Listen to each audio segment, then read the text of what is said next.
La Jornada Zacatecas TV, un espacio de libertad. Qué bueno que nos acompañan una vez más en esta serie de foros de libertad que organiza la jornada. Hoy conmemoramos con mucho gusto dos aniversarios: el 9º aniversario de nuestro periódico, La Jornada Zacatecas, y el 4º aniversario de nuestro suplemento cultural, La Gualda. Lo conmemoramos pues tratando de presentar el debate económico al más alto nivel, con la presencia de nuestro paisano Carlos Tello. Carlos Tello es quizá el zacatecano que más tiempo ha permanecido en los altos niveles de la política mexicana y del Estado mexicano. Jugó un papel muy relevante en los momentos en los que México viró de modelos económicos que, si bien entraron en crisis en los 70s, lo cierto es que permitieron que México creciera a tasas importantes, más del 6% del PIB anual por décadas, y permitieron la construcción de instituciones que han garantizado la paz social en México también por décadas. Muchos de nosotros no hubiéramos estudiado en la universidad si no hubieran crecido las universidades públicas. Igual que muchísima gente pues ha podido sobrevivir todos estos años de crisis por las instituciones de seguridad social que se crearon en aquella época del Estado mexicano. Carlos Tello fue un protagonista y un observador ilustrado y además, educado para entender lo que estaba pasando. La lucha que se daba en el gobierno de López Portillo para preparar la sucesión en favor de Miguel de la Madrid, por ejemplo, que fue el primer presidente neoliberal. Ese asunto lo narra, el papel que Carlos Tello jugó en aquella etapa lo narra, pues yo creo que crudamente, el propio López Portillo en sus memorias. Y hace meses, o tal vez un año, tuvimos aquí a Carlos, casi 2 años ya, presentando un libro que yo lo sigo recomendando, que tiene como título Ahora recuerdo. Ahora recuerdo, que no es una biografía estrictamente, pero desde los recuerdos del autor nos están narrando cómo vivió esas etapas cruciales de México. Y también nos narra cómo el nuevo equipo gobernante fue excluyendo a todo el que no pensaba como ese equipo, hasta entregarle el poder a Fox en el 2000, sin que cambiara en nada la conducción de la política económica, y los equipos del Banco de México y Secretaría de Hacienda siguieron estando más o menos dominados por la misma gente, proveniente básicamente del ITAM, por cierto, institución creada a instancias de los teóricos, de los fundadores del neoliberalismo mundial, en la lógica de preparar a México para echar para atrás todo aquello que había hecho Lázaro Cárdenas, básicamente. Entonces, a mí me da mucho gusto que tengamos acá a Carlos Tello, porque vamos a poder con nuestras preguntas una vez que él termine su exposición, pues yo creo que profundizar un poco en las razones, las causas de que Zacatecas sea uno de los estados más rezagados de nuestro país. Un estado que compite por los primeros lugares en los niveles de expulsión de mano de obra, de migración hacia Estados Unidos, un estado con niveles de pobreza muy altos. ¿Qué pasó? ¿Cuál es la visión de Carlos de por qué nos quedamos rezagados? Sobre todo en aquella época en que el Estado mexicano propició el crecimiento económico de otras regiones y nuestra entidad se quedó, como dijéramos, chiflando en la loma. Y con los neoliberales, pues no se diga. Entonces, yo les pediría que escuchemos ahora con atención la intervención de nuestro invitado y vayamos preparando nuestras preguntas. Gracias y adelante, Carlos, por favor. No, gracias a ti, Raimundo. Buenas tardes. Me da mucho gusto estar aquí con ustedes en esta ocasión. Y siempre que vengo a Zacatecas me siento en casa. En realidad, como ya se dijo, soy zacatecano.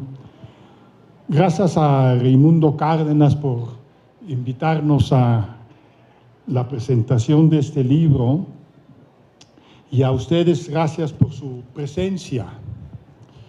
Voy a leer un texto preparado para esta ocasión, claro, basado en el libro La Revolución de los Ricos, y desde luego, como ya señaló Raimundo, estoy a sus órdenes para comentarios, preguntas, sugerencias. Debo decir que yo también celebro con mucho entusiasmo el 9º aniversario de la jornada. Soy miembro fundador de la jornada, pero de los 100 que la fundamos hace ya algunos años. 30 años, sí. La fundamos 100 accionistas. En fin. Durante por lo menos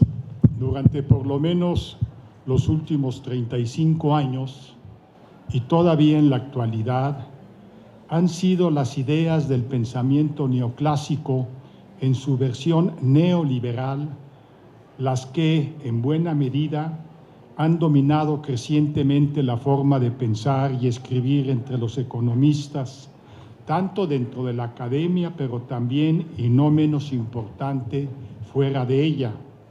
Y también estas ideas las que han ordenado y determinado la política económica que se ha puesto en práctica en muchos países del mundo y desde luego en México. En los hechos, y no por azar, el pensamiento neoclásico neoliberal desplazó gradualmente al que fue durante décadas el pensamiento predominante, el llamado pensamiento keynesiano.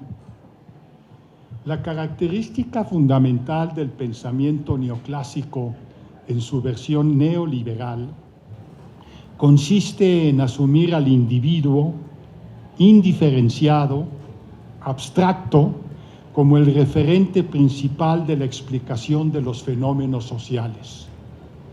La ideología neoliberal asume al individuo como el arquitecto de su propio destino, sin ponderar el contexto social en el que se desenvuelve.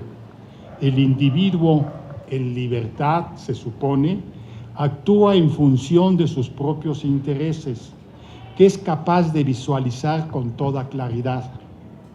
Esta es la esencia, nos dicen, de la naturaleza humana, y la mejor manera de que la persecución del interés propio se pueda potenciar y convertir en beneficio mutuo para todos los individuos a la vez es el intercambio que se realiza en el mercado en un contexto de libre competencia.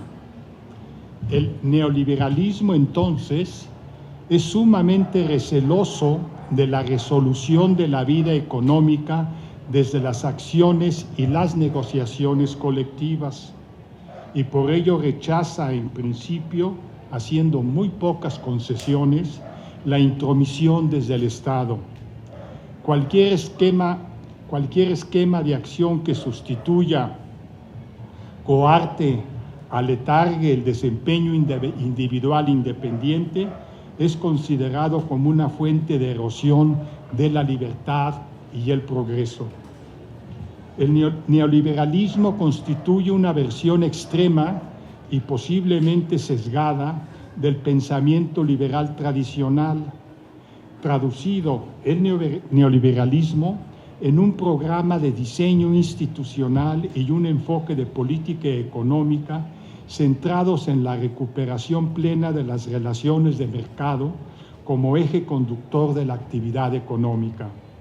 El neoliberalismo no concibe a un Estado pasivo que se abstenga simplemente de intervenir en la esfera económica, sino a uno que actúe todo el tiempo para salvaguardar y extender la presencia del mercado, garantizar su buen funcionamiento y enfrentar las cortapisas a la libre competencia. El pensamiento económico neoclásico, desarrollado en distintas vertientes desde el siglo XIX, ha sido adoptado y promovido por el proyecto neoliberal en razón de su amplia compatibilidad con su versión del mundo y de ofrecer una fundamentación analítica rigurosa a su agenda económica. Al imponer su forma de pensar, ver, analizar y actuar políticamente, los neoliberales buscaron, y así lo declararon a los cuatro vientos, no solo acelerar el crecimiento económico de los países, sino también mejorar las condiciones generales de existencia de su población. Evaluado por sus resultados, la política neoliberal no logró ninguna de estas dos cosas, ni se creció, ni se hizo más equitativa la sociedad. El crecimiento económico entre 1975 y 2014 ha sido notablemente inferior al alcanzado en los años previos, los de la llamada Edad de Oro del capitalismo, en la que ha sido notablemente inferior al alcanzado en los años previos, los de la llamada Edad de Oro del capitalismo, en la que predominó el pensamiento keynesiano, y que van desde la segunda posguerra hasta mediados finales de 1970, los llamados gloriosos años, la edad de oro del capitalismo. Y la desigualdad en la distribución de la riqueza y del ingreso, que había disminuido notablemente durante los años que siguieron a la segunda posguerra, creció durante los años en los que ha reinado el pensamiento neoliberal. La prosperidad y la rentabilidad de estos años recientes se han concentrado en muy pocos, los ricos y poderosos, notablemente asociados al capital financiero. Durante décadas, en muchos y muy diferentes países, el Estado aumentó de manera considerable su participación en la economía nacional. Primero con la crisis global del capitalismo que en 1900 se inicia y que se extendió a lo largo de la década de los años 30 del siglo XX. Después, con lo que entrañó en materia de esfuerzo nacional de todo tipo, la Segunda Guerra Mundial y la posterior recuperación a partir de 1945 de las economías nacionales devastadas durante los años del conflicto. Finalmente, con el derrumbe de los imperios tradicionales fortalecidos a lo largo del siglo XIX, el inglés, el francés, portugués, holandés, alemán, y como resultado del surgimiento después de 1947 de decenas de países independientes, en todas partes del mundo que con esfuerzo buscaron acceder a mejores niveles de bienestar y progreso, vieron en el Estado el instrumento para impulsarlo. Los que ya eran independientes, como los de América Latina, adoptaron, como también se hizo en muchas otras partes del mundo, la planeación organizada por el Estado para encauzar la marcha de sus economías. En todo este proceso, aunque en forma desigual, los ricos y poderosos perdieron de manera significativa su influencia en la conducción de las economías nacionales y en paralelo disminuyó su participación en la distribución de la riqueza y del ingreso. Aunque las ganancias de las empresas fueron grandes por muchos lustros, al final la tasa de rentabilidad fue declinando. Alrededor de la segunda mitad de la década de los años 70 del siglo XX, la participación de las ganancias empresariales en el ingreso año con año, generado en muchos países y que bajó de manera significativa a partir de 1929 y que después de 45, ya en plena recuperación y auge de la economía mundial, continuó haciéndola hasta 1900, mitad de la década de los años 70. Todas estas cifras están documentadas ampliamente en el texto del libro. Pero fue después, ya en la segunda mitad de la década de los años 70, en que empezaron a recuperarse las ganancias y lo han seguido haciendo hasta la fecha. Y lo mismo ha sucedido con la participación en el total de la riqueza y del ingreso de las personas más ricas, ya sea el 10, el 5 o el 1% del total de la población en muchos y diferentes estados nacionales. La exitosa revolución de los ricos, que se inicia desde los años 70 del siglo pasado, buscó de manera paulatina aumentar su influencia, la de los ricos, en la conducción de la economía, orientarla a sus objetivos y en esa medida recuperar su participación en la riqueza y en el ingreso. Y lo hicieron de distintas maneras, prestigiando el pensamiento y las ideas económicas más a modo a sus intereses, el pensamiento neoclásico en su versión neoliberal. El pensamiento neoliberal es el que mejor se corresponde con los intereses de los ricos. Es ahí donde sus ideas y sus intereses se encuentran y dialécticamente actúan. Las ideas no caen del cielo, por el contrario, resultan de numerosos trabajos teóricos, académicos, que se llevaron a cabo durante varias décadas en diferentes partes del mundo, desde luego en los países anglosajones, el Reino Unido y Estados Unidos, pero también en otros países europeos. Con un amplio bagaje teórico, la revolución de los ricos promovió la idea y actuó en consecuencia de que el Estado solo debe buscar que el mercado funcione y que funcione de manera adecuada, actuando en contra de las restricciones y los impedimentos a la libre y plena competencia. La eficiencia de los mercados y su presunta capacidad para autorregularse se convirtieron en verdaderos dogmas. Los ideales de la dignidad y la libertad individuales, pilares en que deberían descansar las sociedades, nos han dicho los neoliberales, se promovieron como propios de una economía de mercado. La intervención del Estado en la economía atentaba contra esos liberales. Para los neoliberales, para esos ideales, para los neoliberales, la intervención del Estado, más allá de velar activamente por el buen y competitivo funcionamiento del mercado, es, en el mejor de los casos, innecesaria y en el peor de los casos, nociva.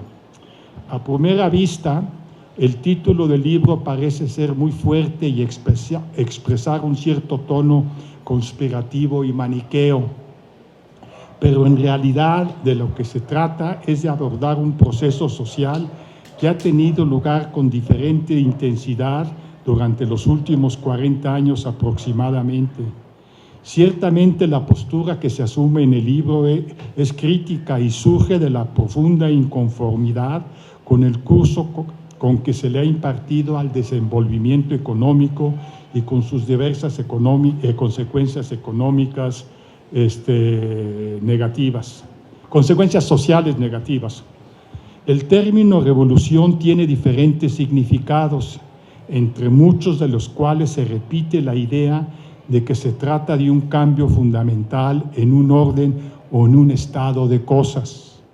El proceso de cambio de régimen económico ocurrido a partir del final de la llamada Edad de Oro del capitalismo ha sido fundamental, particularmente en el sentido de haber revertido la distribución de la riqueza y del ingreso, concentrado dicha distribución precisamente en manos de quienes han encabezado los drásticos cambios que han tenido lugar en la estructura institucional que sostiene la economía, así como en la orientación de la política económica.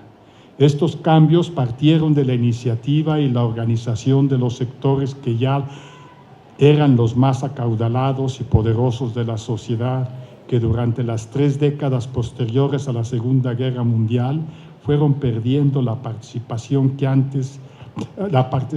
antes lograda en los beneficios del crecimiento de la economía y en cierta medida la autonomía y de control de su conducción.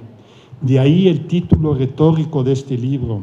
Aunque pueda sonar paradójico por el uso de la palabra revolución, se asume que la revolución de los ricos no ha sido progresista, sino que en muchos e importantes sentidos ha significado un retroceso social. ¿Cómo es que los ricos impusieron en las distintas sociedades la moral del mercado? ¿Cómo es que lograron elevar, pero impusieron en las distintas sociedades casi en su totalidad, adoptaron esta moral del mercado, diferentes corrientes ideológicas? ¿Cómo es que lograron elevar nuevamente a un primer plano la muy discutida idea de que la búsqueda del interés individual al sumarse resulta en una mejora del conjunto de la sociedad? ¿Cómo es que lograron convencer a las muy diversas sociedades que un sistema que se basa casi exclusivamente en la propiedad privada, los contratos y la iniciativa individual proporciona la única protección contra el poder arbitrario y sin control ejercido por parte del Estado?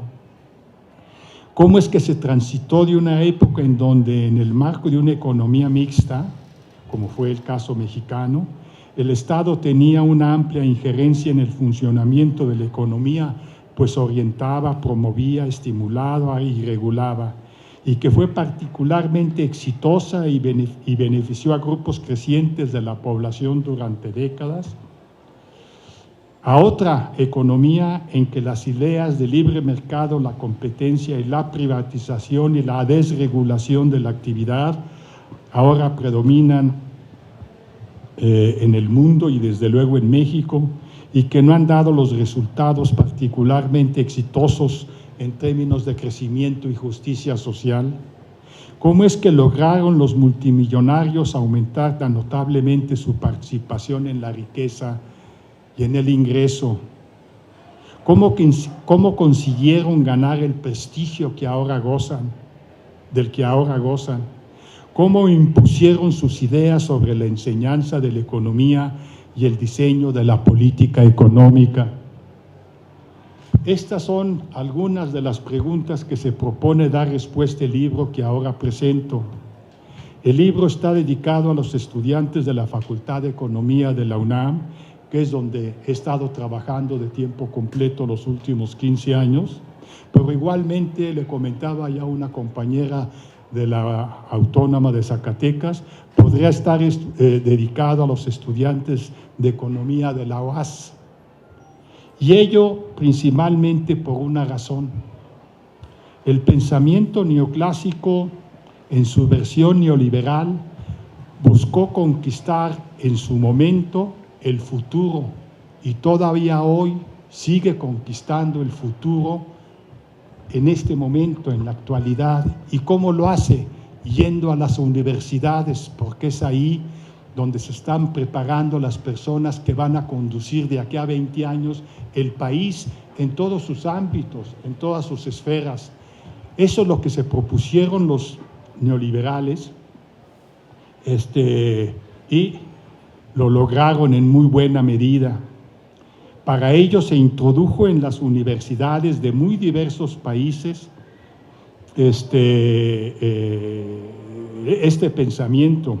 Resultaba indispensable que ese pensamiento fuese ganando terreno en los programas de estudio de las universidades, y para ello resultaba indispensable que ganara prestigio y que con el tiempo se le viese a ese pensamiento como la única con mayúsculas, la verdadera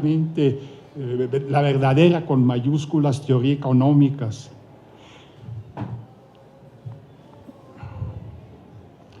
Y este pensamiento se apoyaba, nos decían, en evidencia sólidamente empírica. Buscaban los neoclásicos neoliberales equiparar su trabajo al de los científicos duros y contribuyó a fortalecer la idea de que la economía puede ser tan rigurosamente científica como la física. El prestigio se ganó por la vía del llamado Premio Nobel de Economía. En realidad, el premio en las ciencias económicas que el Banco Central de Suecia otorga en memoria de Alfredo Nobel y que estableció en 1968, no forma parte de los tradicionales premios Nobel que se otorgan en las áreas de física, química, medicina, literatura y paz, pero pronto el de economía se empezó a asimilar con los diversos premios Nobel, y ello como resultado de los procedimientos para nombrar los candidatos y seleccionar a los que ganan son similares a los del premio Nobel. Se otorgan en las mismas fechas y los afortunados nunca aclaran las diferencias que existen entre sus premios y los premios Nobel. Entre 1974 y 2000, 8 profesores de Chicago, de la Universidad de Chicago, líder en el pensamiento neoclásico neoliberal, y más de 11 que estuvieron en algún momento asociados a ella, obtuvieron el llamado Premio Nobel de Economía. Es decir, en 25 años se otorga 19 veces el premio a economistas de la Universidad de Chicago, entre ellos a Friedrich von Hayek y a Milton Friedman. En los últimos 15 años, de 2000 a la fecha, más de la mitad de los premios llamados Nobel han sido otorgados a economistas neoclásicos en su versión neoliberal. Con el tiempo, este pensamiento logró posesionarse en las universidades, desplazó a otras corrientes de pensamiento y se fue convirtiendo en la única teoría económica. No podría ser de otra manera, con tantos premios Nobel obtenidos. Ya para 1980, el pensamiento neoclásico en su versión neoliberal, esa forma de ver las cosas, estaba en camino de sólidamente consolidarse y predominar como ideología al servicio del poder.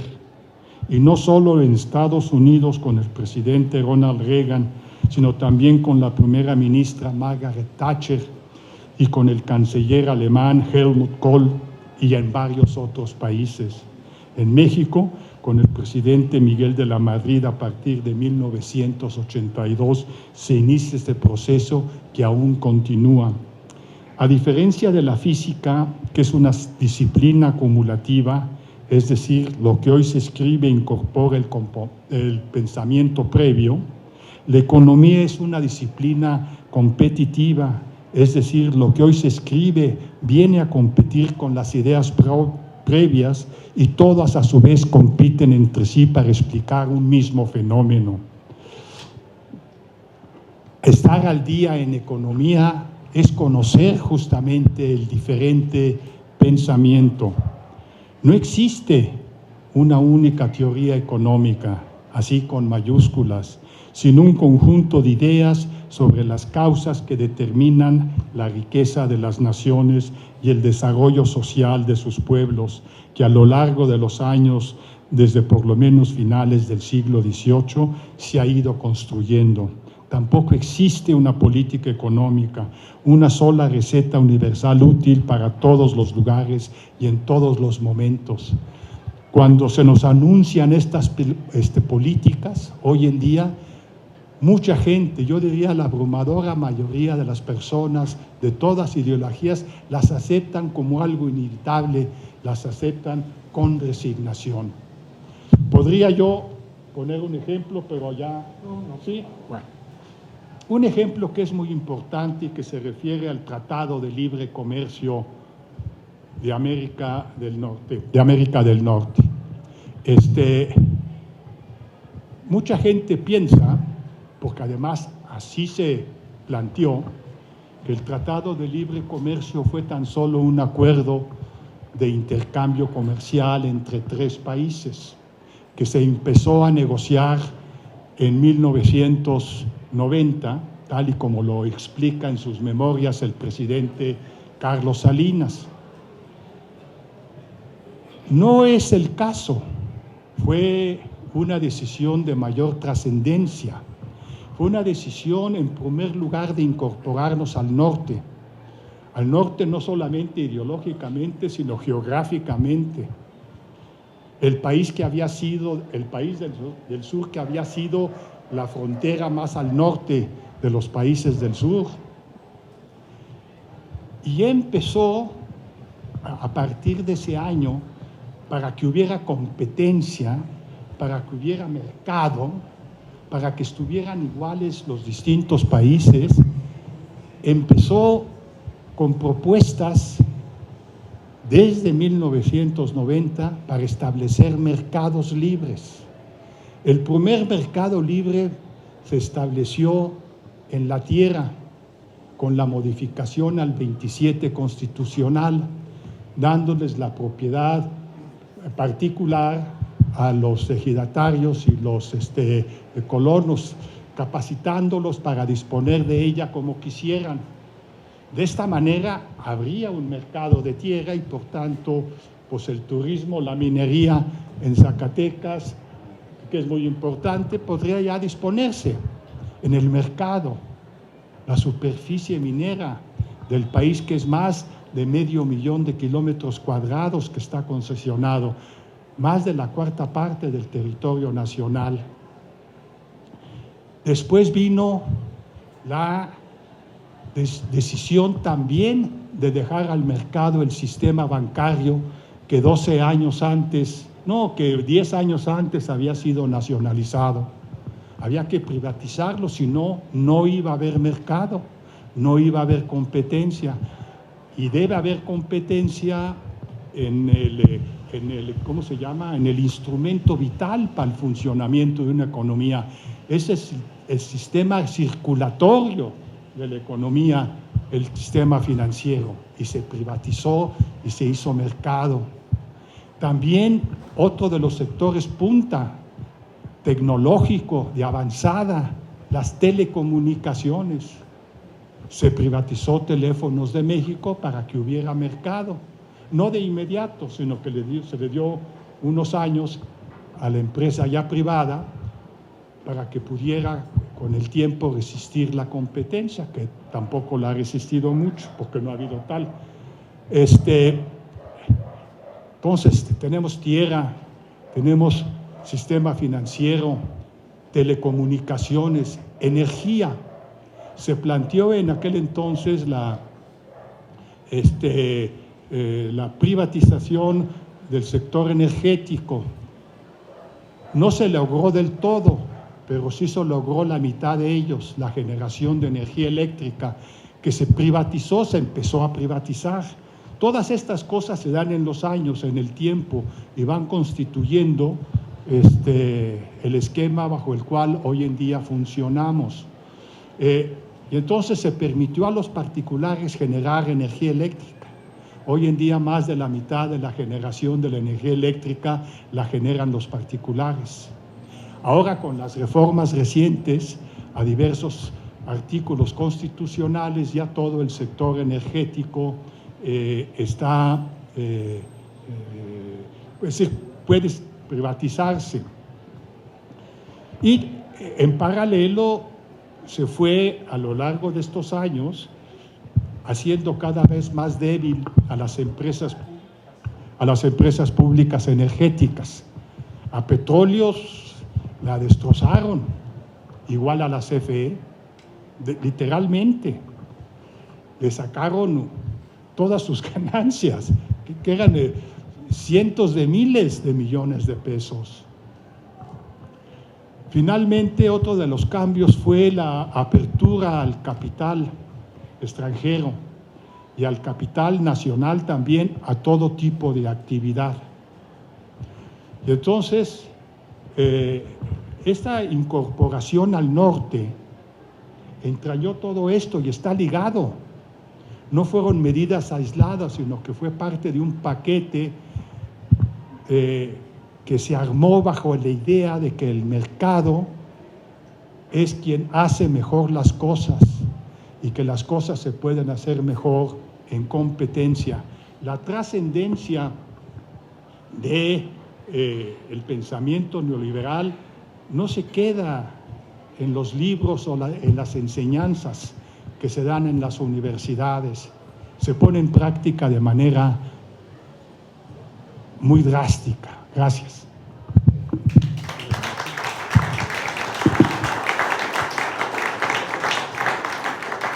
Bien, ya escuchamos al autor del libro. Es un libro pequeño, digamos, comparado con los que ha escrito Carlos, 190 páginas, muy accesible, la verdad, y a quien lo lee, pues le cae el 20, ¿verdad? Yo les puedo decir que a mí me cayó el 20 de que, ¿cuál era la razón por la cual al llegar la democracia en México se deterioró toda la economía? Fue una coincidencia, pues yo diría, trágica, de que la reforma política de López Portillo la estrenamos en 1979.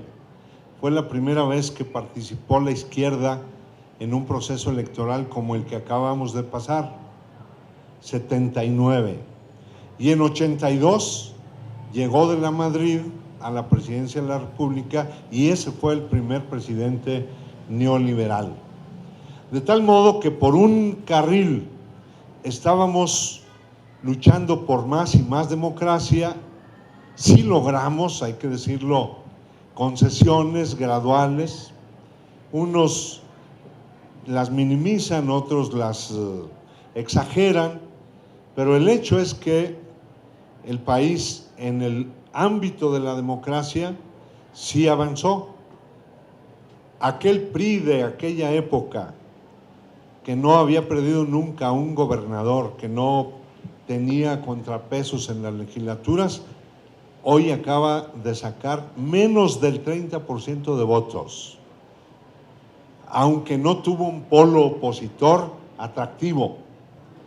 Yo sostengo que si hubiera habido un polo atractivo opositor hubiera sido el PAN o las izquierdas, pienso que los votos del PRI habrían bajado mucho más y que el Verde no habría ni siquiera crecido al 7 que hoy tiene.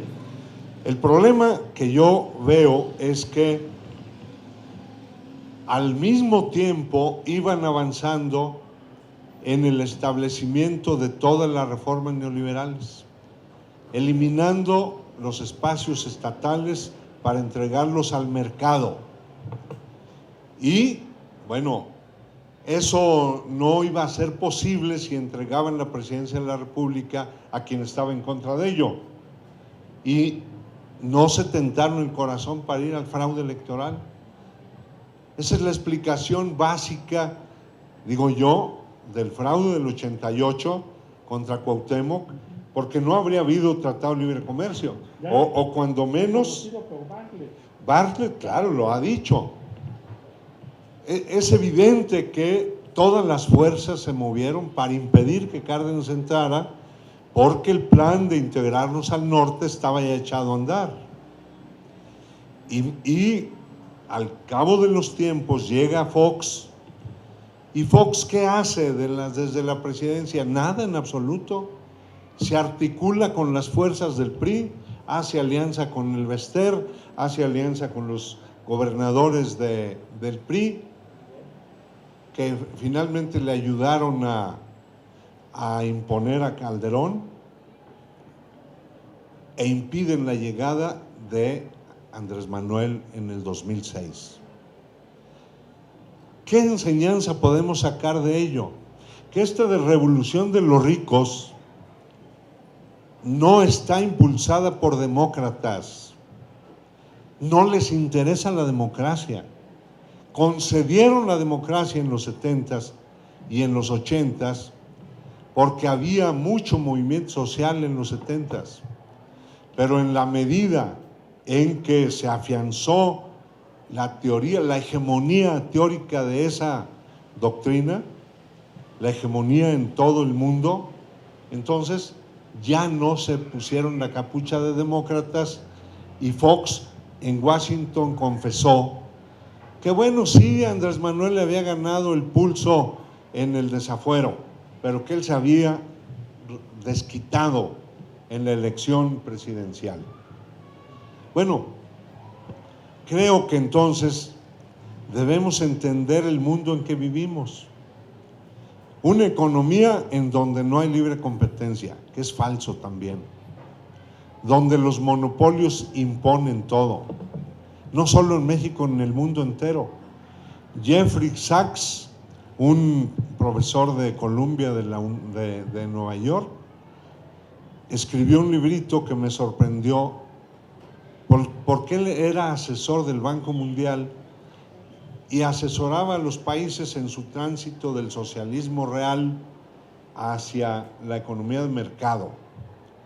Y él confiesa y dice, bueno, yo me pasé muchos años de mi vida en el extranjero haciendo este trabajo, pero resulta que ahora que vengo a mi país, me entero que nuestra democracia evolucionó a una corporatocracia.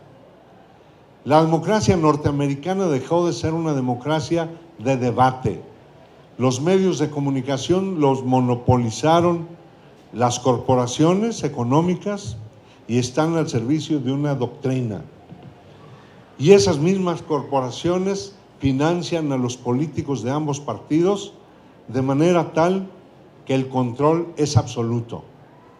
Y con Bush, o los Bush, cerraron la pinza metiendo a puros jueces conservadores que hoy todavía son mayoría en la Suprema Corte de Justicia de Estados Unidos, dándole palo a las tímidas reformitas de Obama.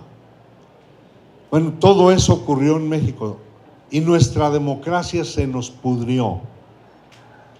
Esa es la verdad.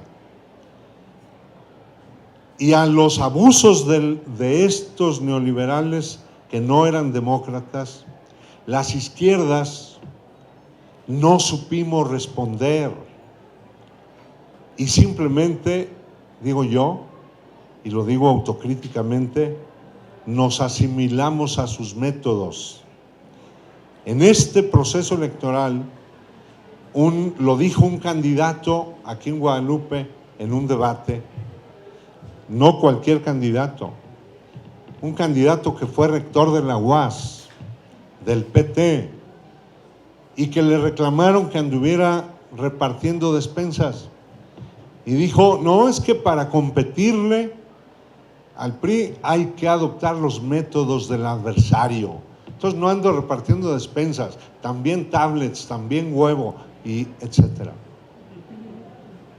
Pero se olvidó, las izquierdas se olvidaron de discutir esto que contiene el libro, esa es la causa de todas nuestras desgracias, especialmente de los jóvenes que han nacido del 82 para acá. Son los jóvenes de las crisis, son los jóvenes del neoliberalismo. Y tenemos un país, pues, que no tiene salida, y un estado de Zacatecas que también no se le encuentra salida. Bueno, yo quise hacer ese comentario para ver si tengo una primera reacción de Carlos y luego ya abrimos las intervenciones de ustedes. Me parece que debemos agradecer ya la presencia de todas y de todos. Me gustaría destacar la presencia aquí del doctor Rodolfo García Zamora, que es un destacado universitario, también de Juan Francisco Valerio y otros maestros de la universidad que han estado en la trinchera dando la pelea contra estas ideas. Con mucho gusto, Raimundo. Yo soy de la opinión, pienso que el neoliberalismo ganó y hay que asumir eso como una realidad. Tan ganó que no solamente se practican las mismas usos y costumbres por las izquierdas en el proceso electoral ahí en Guadalupe, sino que todos los años, con orgullo, todos los partidos dicen: hemos aprobado el presupuesto por unanimidad. Cuando el presupuesto es la expresión suprema de la política económica, que es parte esencial de la política. Entonces uno queda sorprendido, pero en efecto ganaron y su pensamiento conquistó la mente de casi todos. Y solo si se asume esto como una realidad, se puede actuar en contra de esa corriente.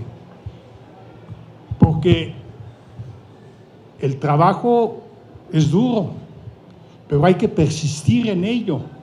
Hay que hacer un planteamiento alterno al que está vigente. Y el que está vigente por el triunfo, por esa revolución de los ricos, lo comparten casi todos. Y repito, hay que ver lo que acaba de pasar en las llamadas reformas estructurales, todas salvo la de energéticos en parte, fue aplaudida por todos, todas las corrientes ahí. Eso es parte de los problemas que la propia izquierda ha tenido posteriormente. Es decir, apoyaron todas esas cosas. ¿Sí?